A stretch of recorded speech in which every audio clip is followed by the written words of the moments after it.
What's good, YouTube, and welcome to the house. I was sent an entire USA set of Maximum Gold by Yu-Gi-Oh! Black Market, and I was also sent an entire EU set of Gold series for Maximum Gold by Tier 0. All of this on a playmat of a card I ironically wish was reprinted in the Gold series. Now, I'm not just doing this to flex, I want to show you guys the differences in the sets, and you know I always want to give back to my audience who is giving. I couldn't do this without you guys, so one lucky person in that comment section down below is going to be winning an entire set of Gold series here. I'm also missing Apollosa in this set, so you'll be getting the EU set, which I have completely. Sorry, clickbait, we're missing a card, but all you gotta do to enter this giveaway is like the video, be a public subscriber so I can see your subscriber and at least supporting the channel for free, and then comment down below your favorite reprint in Gold series. That being said, let's get into the differences. I just want to show off one Gold letter rare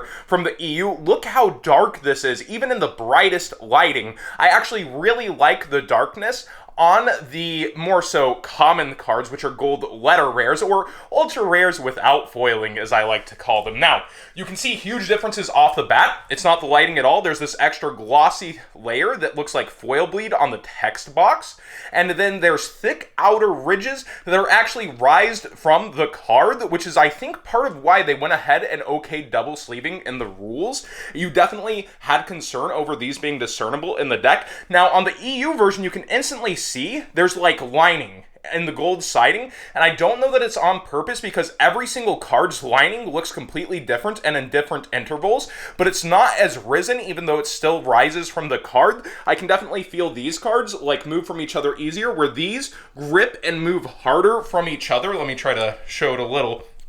They're definitely harder to move and slide, whereas out of the sleeve, these kind of just go. So there's a huge difference in how these cards actually feel from each other and look from each other, and I wanted to show that off to the community, so we're going to do comparisons of every single Gold rare here in 1080p, and you can see the USA is much shinier, and I like how it looks a lot more, but I also feel like it had overall more production problems, although this isn't production free. A lot of them have what I call pin marks, and if I see that on a card, I'll try to point it out, but like out of the pack, what would look like a pen indenting the card that happens to the card. So it's kind of wild that you see those errors within the set. And so I'm starting with the 3 vanillas, and then we're going to get to the altar cards. But you can see there's like a darkness to the picture of the EU cards that isn't present in the USA, and then the USA is much shinier, we'll call it, for this premier rarity. And let me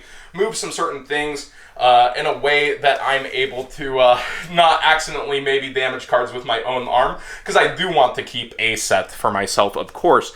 So yeah, you can see the pictures overall appear, I would think, a bit darker on average for EU, but certain cards will definitely have their charm either way for the sets, and you can see, like, whenever I'm tilting this, you can see that lining in the EU set that does not appear in the USA set at all. I wanted to start with cards that had double arts and alter arts to show off. I think it's really weird. So the ratios for these cards in both sets are quote-unquote halved, so that like you would pull as many total Chaos Dragon Levianeer as the Eldritch per se, and there was no shorts in the EU at all, but there were half prints for Blue Eyes and Dark Magician in the USA set, it feels like. Wow, just look at the difference, that shininess, so really the foil bleed effect that isn't present at all in the EU, and these even have different packaging when it comes to EU versus USA. I've pointed that out on the channel before, but if you haven't seen, I definitely go look at that.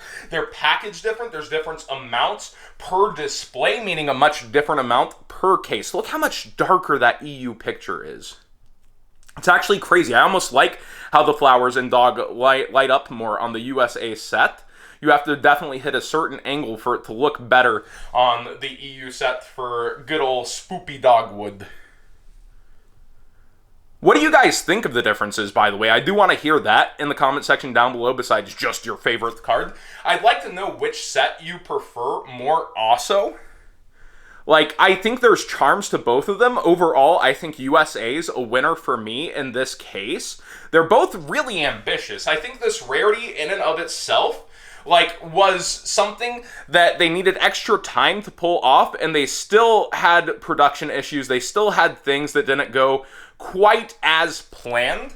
And it kind of sucks when that happens, but during this specific time of the Crush card, I try to be more understanding of the problems that a card company could have.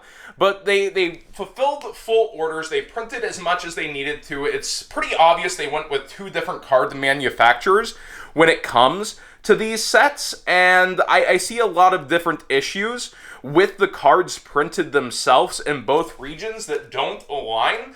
I didn't see any of these issues with the OCG printings of these cards arise or appear. There's been mass misprints of these cards going through the groups, yet still this set has so much freaking charm, and I love it. Like, I don't know what it is. It really drags me to this set. The prices for singles are so cheap. And there you can see on top of this Ghost Bell a scratch out of the pack. And these aren't scratch-free either. But yeah, you can tell where the lining is different on the side too. Just different intervals as well on each and every card. Now the great debate. Ash Feet Gang? Or are you Five Head Gang? Almost parts of the USA art in this one look way more pronounced. I don't like how they did reprint the altars so soon. Really drug the value potential out of Dual Devastator, but I think Konami really gave up on that set. That would be my opinion on the direction they seem to have gone with it. And here's a Phantasme, and you can see there's like lining all the way through this card. And yeah, see, look at how different this lining is on the EU one versus the other cards. That's why I don't necessarily think it was intentional, but I have no real clue what they intended with the set printing in the EU versus USA and how it ends up so different. You can see there's no lining on the US one, where the EU ones, it's completely there. And look how much darker Alistair is. It's crazy. Like, we can swap the lighting even. Look at how much darker it remains. Like, crazy. My light's on the left side, so I just wanted to show, like, it's not the lighting that makes the darkness appear darker. Even though the shading in the video would be that way. Next up, grabbing for the last slice of pizza Stratos. This almost looks so much more pronounced. Oh, the next one's crazy how different it is. And it's one of the top cards in the set. This is not a lighting trick. Look how dark that is. Comparatively, it's actually crazy the difference the Eldritches have versus each other. USA print, EU print. That's just insanely different. Next up, we have Nabir Hu. Already getting into the 2019 Megaton reprints. I think USA on the set wins for me on a lot of cards, but there's some cards that I feel like EU definitely pulls me over to the side of. I really like how this Miscellaneousaurus looks. The darkness on it just gives it a completely different vibe, especially for that red eye glow there. Next up, my eternal nemesis, expensive no more, even though they've had other buyouts, the Dragon Maids. Always were overpriced on market. Really glad to see them in here already. Next up, we've got a couple more of them. Nurse. I mean, no shame in whatever you're after here. Also, sorry for the shaking of my left hand. My arm is still a little weaker, and I'm extending my arm to do this video. If y'all didn't know, I had frozen shoulder a while back, and I'm working that out. Trying to get back healthy so I can lift weights and be the most fit YouTuber 2021 now. But that journey had definitely taken a bit of a pause. I've been losing weight in a good way. It's been my aim a bit, but I definitely want to get back to the weight. See, look how crazy the gaps in that lining are. I really have to feel it's not intentional when it's so inconsistent. It's so just different. Infernity Mirage, way darker from the EU. And Infernity's getting more support that just got announced from the OCG yesterday. Actually, good cards. Here we have Lancia. Do you prefer the secret rare Lancia or this gold rare Lancia? Cosmo Dark Destroyer. I like the USA one for this one way more. Next up, we have some other alters, which are Kagaris. Here's the originals. And then there's the reprints. I believe this reprint came out in Dual Overload, all these dual sets. And with this altar, that also drains some value from that set for having the altars. Chaos Dragon Leviathan also one of those. Sorry for the trembling. I'm trying to get it under control here, guys. I promise I'm okay. Next up, we have one of the arts people made fun of the most. You can see this one's kind of dinged a little out of the pack. We got Boral Sword Dragon. Again, you can see that the full foil versus no foil really present in some of these cards. Rusty Bardish with the next one coming up only being an EU Apollosa, guys. Remember how crazy it was, the prediction for this to be in the set, which was a quote-unquote spoiler? Very few cards missing from that. And the leak being so early and us, like, is it going to happen on the ban list? And then it did, and so much faith got put into that spoiler. And I think the only card missing was the Moonlit Chill, if I recall being one of the only missing. And here we have the sad, lonely EU Apollosa. Sorry for clickbaiting you guys on full, complete comparison when I only have that. Now, here's a common kind of damage in the sets from the USA where the whitening is just showing on the card out the pack. I've seen a lot of people with that situation. Much brighter, though. I like that Infinity. And then we have the Alter Art. I think this also debuted in Dual Overload. Really cool to include both, though, in my opinion. Like, I get that it destroys some value of a past product, but moving on to a set that had no OCG imports, I was wondering how they would fill the sets if they didn't go that route, and I thought it highly unlikely that they would go that route. I don't like how this Beatrice looks. It looks like just an outline and then all hollow. I really wish she got a secret rare in the TCG and not another gold rare. Points aside, though, you know, I'm obviously a very opinionated Yu-Gi tuber when it comes to the stuff. If you're joining the channel, disagree or agree, that is your choice. Trying to get some focus here. There we go. Much darker in the EU, and that's a consistent theme, right? Like we continue to see, it's so much darker EU versus USA. Even when I get in the bright lighting, you can see just side by side the greens and the tints and everything. The set has so much variance versus itself. Utopia Lightning, people were asking why this guy was in here. This guy's always a threat. This guy is a great card, and Utopia support is on the horizon. I love Lightning. I remember the meme of him versus Maiden with Eyes of Blue. That's a classic. Rebellion, there's a whole set with Phantom Knight versus Raid Raptor support, and Rebellion's a big fan of being brought out by good old the Phantom Knight's Breaksword and his effect. Pallades, very welcome timing here. He's something that the Eldritch deck likes to overlay with its light level 5s. One of my friends was actually asking me recently which Pallades they should play and if they should get a DT, and I was like, dude, new gold rare, it looks really nice, go with it. Just do it.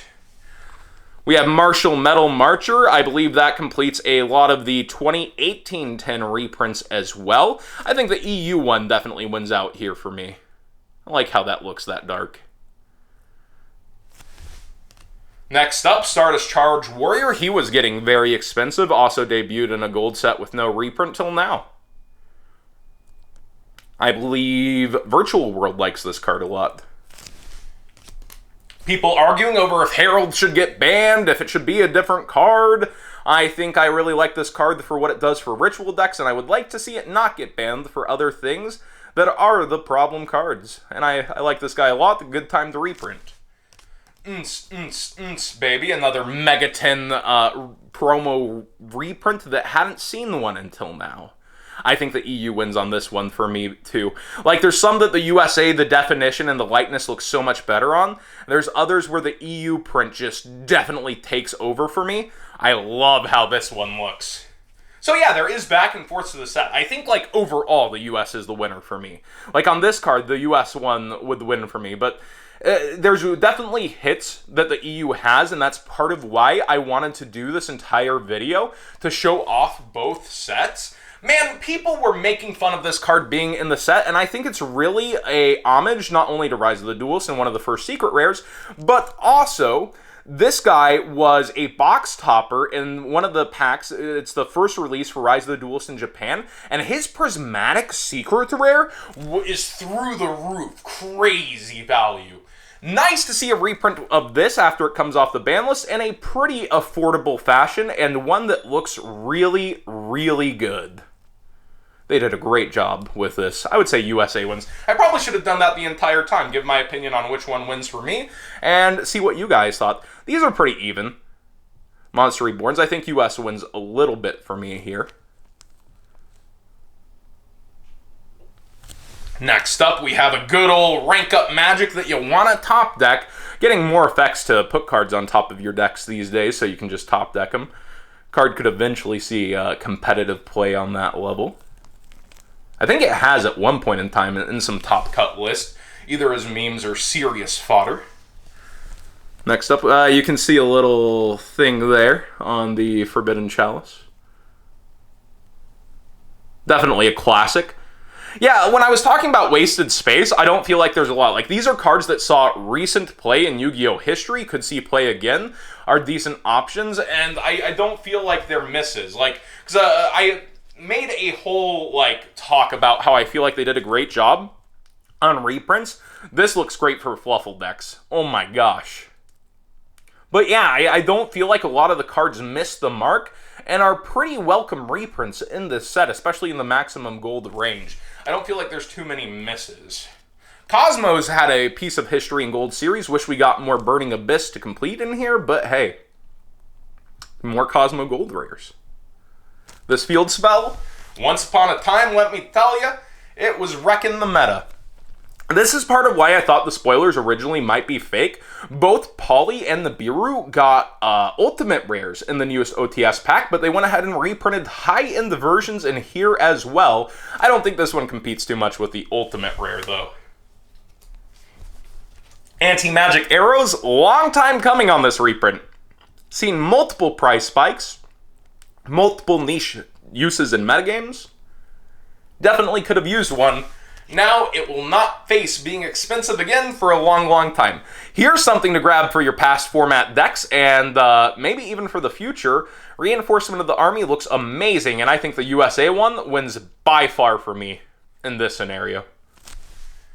And finally, to the two traps in the set. Infinite Impermanence, the first time it has not been short printed in a set, thank freaking gosh. Still pretty high price, second most pricey card in the set behind the Blue Eyes. But very welcome to hear it's not shorted. It's more so the ratios that make this harder to get this time. I can't tell which one wins for me. Both of them have a lot of their charms. And a card that means a lot to me, I used 3 when I won Anciently in 2008, Solemn Judgment. This card always gets me talking about my win. Yeah, that comes off. So there you have it, the final cards in the set. What do you think about EU versus USA Gold Series? What do you like more, or are you like me? You have a mix that you like from each of them? Let me know in the comment section below, along with entering that giveaway instructions at the beginning of the video. Thanks for watching. Please subscribe if you haven't already. Give this video a thumbs up, of course, if you enjoyed it.